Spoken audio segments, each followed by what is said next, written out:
Learning Notes from Biomedical Survival to Reflections on Human Life. Number 1640, May 14, 2026. Gerald C. EclaireMD Foundation. Category: Self-Reflection. Preface: Over the past 17 years, I gradually realized something very important about my medical journey. My 1,640 papers are not traditional academic papers in the usual sense. They are simply my learning notes, honest records of what I observed, what I suffered, what I learned, and more importantly, how I survived after suffering from 5 heart attacks, kidney failure, and dangerous neuropathy during 1994 through 2010. I slowly came to understand a difficult but truthful reality. No single doctor or one hospital alone saved my life. Doctors certainly helped me during emergency situations, and hospitals provided important acute care when I needed it. However, the long-term direction of my survival was mainly changed by my own lifetime studying, self-learning of medicine, lifestyle changes, self-discipline, continuous fighting spirit, and medical research. This is not self-praise. It is simply an honest observation from many years of my lived experience. I am talking about my own life, survival, suffering, and recovery. Pride has nothing to do with my survivability. When a person reaches the later stage of life and has directly faced many serious diseases and mortality events, such as 5 heart attacks, kidney failure, and a stroke, many things gradually become less important. Fame, power, status, and money can no longer compare against the value and weight of life itself. At that stage, survival, health, remaining time, human relationships, loved ones' care, and the ability to continue living with dignity and meaning become far more important than external achievements. From engineering to biomedical survival, chronic diseases do not damage the human body only during a short doctor visit. They progress quietly every day through wrong food, inactive exercise, poor sleep, high stress, glucose damage, blood pressure, stress, obesity, inflammation, and aging. Patients live inside their own biomedical systems 24 hours per day. Therefore, daily lifestyle habits eventually become the most important factors affecting long-term health and survival. As a professional engineer trained in aerospace systems, nuclear submarines, nuclear power plants, artificial intelligence theory and applications, and advanced semiconductor chip design, I naturally approached my own diseases differently from many ordinary patients. In addition, I have spent 44 years studying 12 postgraduate level academic disciplines during my 79 years of life.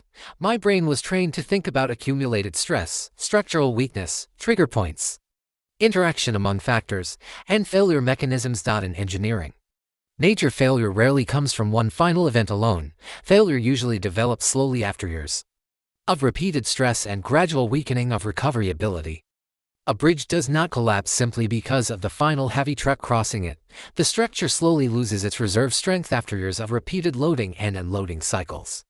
Much like the human body gradually weakens after years of accumulated metabolic and vascular stress. Later in life, I gradually began applying this same engineering logic to my own biomedical system. The CT scan and TSI stroke insight. When I saw the bright white spots on my own brain CT scans at Dr. Schwartz's office on the 11th of September 2025, 82 days after my hemorrhagic stroke on June 21, 2025. My engineering instinct immediately became activated. I no longer view those images only as medical findings. Instead, my mind went back to my med classroom in 1972. I instinctively interpreted them as signs of bridge-like structural damage similar to my own long-term small blood vessel damage, including calcification, stiffening, and accumulated stress inside my biomedical system. At that moment, many ideas from my mathematics, physics, and engineering background suddenly connected together with my medical observations through hard evidence such as CT or MRI films. I gradually realized that the soft branch of medicine, pathology, and physiology, including chronic glucose exposure from obesity and diabetes, was likely acting of a slow foundational damage process, continuously weakening small blood vessels over many years. Blood pressure then acted as the final triggering mechanical force. In simple engineering language, glucose weakens the material, while blood pressure later triggers the rupture. This became one of the foundations behind my TSI stroke model. TSI stroke equals glucose 120 times SBP dBP over 45 times SBP 120 times amplifier. For my own case, I used an amplifier value of 120. What became especially interesting was my own long-term data before and after my hemorrhagic stroke. My 90-day moving average TSI stroke value remained near 100 for a prolonged period before the stroke occurred. The system did not show a sudden explosive spike. Instead, it remained at a high and steady level near a dangerous limit for a prolonged period of time. From a traditional medical viewpoint, those values may not appear extremely abnormal. However, from an engineering viewpoint, the prolonged accumulated stress itself may have been the true warning signal. This resembles structural fatigue behavior seen in bridges, aircraft, submarines, and nuclear reactors, where major failure often occurs not at the maximum load, but during prolonged operation near a dangerous limit. Human bodies behave in a similar way. Very few stroke patients collect and keep this type of continuous long-term data, which contains important hidden insights about disease progression, triggering factors, recovery, and long-term trajectory behavior. Most traditional medical research studies only contain isolated snapshots, annual checkups, or hospitalization records. In my case, I had 17 years of detailed glucose, blood pressure, lifestyle, and trajectory data both before and after the recent stroke event. That allowed me to observe not only the stroke itself, but also the gradual transition leading toward it and the recovery afterward, although my post-stroke period has only exceeded 330 days so far. Post-stroke neuroplasticity. My hemorrhagic stroke 11 months ago, I noticed 3 major neurological changes in myself. First, I experienced approximately 10% to 15% memory loss in both short-term memory and long-term memory, from events occurring roughly 3 to 20 years ago. Second, my emotional guard weakened. I became much easier to be emotionally touched by human suffering and sad stories on TV or YouTube. Third, and most surprisingly, certain areas of my thinking ability became significantly sharper, particularly pattern recognition, systems integration, biomedical reasoning, systems analysis, cross-domain coverage, and overall research productivity. For example, after my stroke, I suddenly remembered topology learned 6 decades ago and stochastic learned 5 decades ago, and later applied them to my pathophysiology research, which belongs more to the soft branch of medicine involving system behavior and disease progression, rather than the hard branch such as CT scan image interpretation.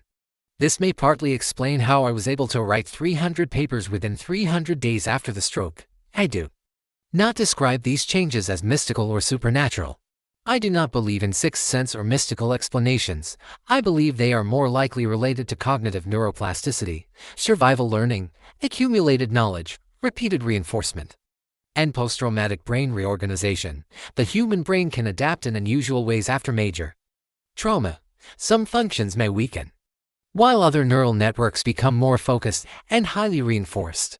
The rebuilding of damaged neural pathways is somewhat similar to opening an old drawer and rediscovering forgotten documents stored inside for many decades. My years of mathematics, physics, and engineering training, combined with millions of newly collected biomedical data points and intense daily analytical work, may have rebuilt and strengthened certain thinking-related neurons and neural pathways after the stroke.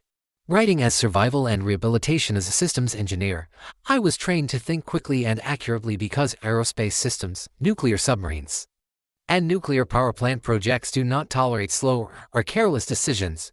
Precision and accuracy are critical.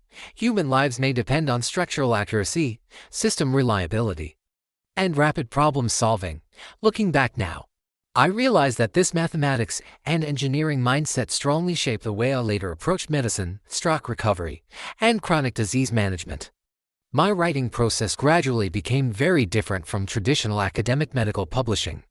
The boundary between observation, analysis, reflection, and documentation became increasingly compressed because I was simultaneously the patient, observer, engineer, researcher, and data source. The closed feedback cycle became almost continuous. My biomedical system itself became the only laboratory I had and used. Most medical researchers write papers using intermittent data collected from large populations. Contrast. My work evolved into a continuous long-term observation of one biomedical system over many years. Through daily 96 glucose measurements, 20 blood pressure measurements, lifestyle detail measurements, multiple disease symptom observations, and detailed lifestyle behavioral analysis, it gradually accumulated more than 4 million data points from my own body and life. after my stroke. Writing nearly became part of my recovery process. My medical research papers, serving as my learning notes, were no longer simply academic output. They became a continuous systems log documenting one human life attempting to understand disease, survival, aging, suffering, fighting, neuroplasticity, and human purpose in real time. Stanford's interest in my case recently. Stanford University invited me to participate in their neuropsychology research program because they believe my case may represent a rare example of post-stroke neuroplasticity and cognitive reorganization. When Stanford's stroke chairman told me that he had never personally known anyone who produced more than 1,000 papers, I understood why he was surprised. In the traditional academic world, the 1,000 paper mark is extremely rare. However, I gradually realized that what surprised them was not simply the number itself. It was the unusual combination of factors surrounding those papers. Many of my papers were written during an intense personal biomedical journey involving chronic diseases, mortality crises, long-term self-monitoring, and later recovery from a hemorrhagic stroke. In many ways, my papers, actually my personal research logs, became similar to a continuous flight recorder documenting one human life moving through chronic disease, heart attacks, kidney failure, neuropathy, hemorrhagic stroke, recovery, adaptation, and aging in real time. Beyond medicine, over the past year, I gradually realized something even larger. My learning notes have already expanded far beyond medicine itself. In the beginning, my writings mainly focused on glucose, blood pressure, stroke, metabolism, and chronic disease management. However, after my hemorrhagic stroke and many months of self-reflection, my thinking slowly moved into a much broader direction. I began to realize that medicine was only one part of my lifelong learning journey. My recent writings increasingly include reflections about intelligence, lifetime learning, viscoplasticity, topology, engineering, psychology, discipline, survival, aging, historical events, and long-term human suffering trajectories. I also found myself thinking more deeply about the people who influenced my life, including Polarities, Norman Jones, several brilliant professors, successful entrepreneurs including Steve Jobs, and also some highly intelligent people whose careers or lives eventually collapsed because of personality weaknesses, emotional instability, lack of discipline, or loss of life purpose and clear direction. This gradually taught me something important. Intelligence alone does not determine long-term success, health, or longevity. Human personality characteristics and discipline may be equally important, or sometimes even more important. Willpower, discipline, emotional stability, persistence, self-control, work ethic, compassion, honesty, adaptability, and long-term purpose strongly influence both life trajectory and health outcome. Come to think about it more deeply, lifestyle science is not as narrow or shallow as some doctors describe it. It includes botany, biology, physical education, food nutrition, psychology, human behavior, emotional control, discipline, long-term habit formation, and social or environmental influences. When all of these disciplines are combined together, lifestyle science may actually become more complicated and difficult than medicine itself. Lifestyle science itself also depends on these human philosophies and qualities. Knowledge alone is not enough. Most people already know that excessive sugar, obesity, smoking, inactivity, and poor sleep are harmful.